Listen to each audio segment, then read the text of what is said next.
Les sanctions imposées à certains acteurs du processus de paix accusés d'entraver sa mise en œuvre ont récemment été levées par les Nations Unies. Il s'agit d'une décision qui a suivi le veto russe du mercredi 30 août qui a empêché la prolongation de ce régime de sanctions. En détail, 8 individus plus ou moins liés à l'accord avaient été sanctionnés, mais ces sanctions n'ont jamais été strictement respectées étant donné que les individus continuent de bénéficier de certains avantages. Le rapport du groupe d'experts onusien chargé de suivi de l'application de ces sanctions a provoqué la colère de Bamako en accusant des éléments de l'armée malienne et des mercenaires du groupe Wagner dans des exactions contre les civils.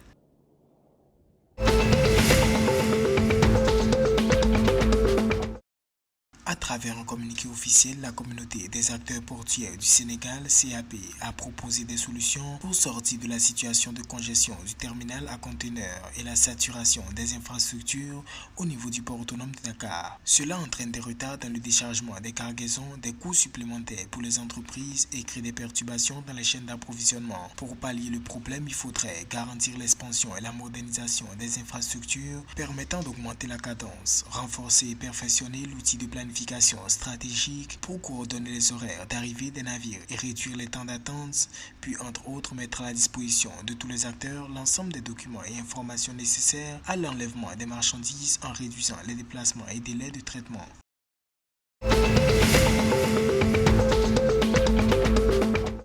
Au Bénin, le Conseil des ministres du 26 septembre 2023 a transmis à l'Assemblée nationale le projet de budget général de l'État gestion 2024. Il est prévu à cet effet un taux de croissance du PIB de 6,5% en 2024 contre 6,1% attendu à fin décembre 2023 avec un déficit budgétaire qui s'établirait à 3,7% du PIB contre 4,3% projeté pour la fin de l'année 2023. Par ailleurs, le projet de la loi de finances pour la gestion 2024 s'équilibre en ressources et en charges à 3 199 274 milliards de francs CFA contre 3 33 337 milliards de francs CFA de la loi des finances gestion 2023, soit un accroissement de 5,5%.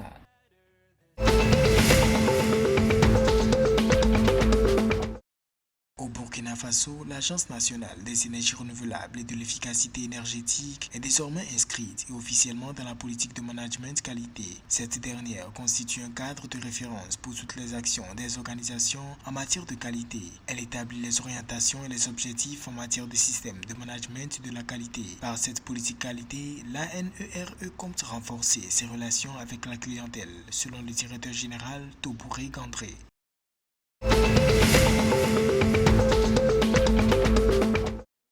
L'année scolaire 2023-2024 a démarré au Togo le 25 septembre 2023 avec environ 3 millions d'apprenants reprenant le chemin de l'école. Plus de 9 000 établissements du préscolaire au lycée sont ouverts avec près de 40 000 enseignants mobilisés. Pour les autorités, cette rentrée s'annonce avec des défis que le gouvernement s'attelle à relever conformément à la feuille de route et traduisant la vision du chef de l'État de faire de l'éducation un moteur de croissance et de développement du Togo. Notons que le pays déclenche la phase expérimentale de l'enseignement de l'anglais au primaire dès cette rentrée 2023-2024.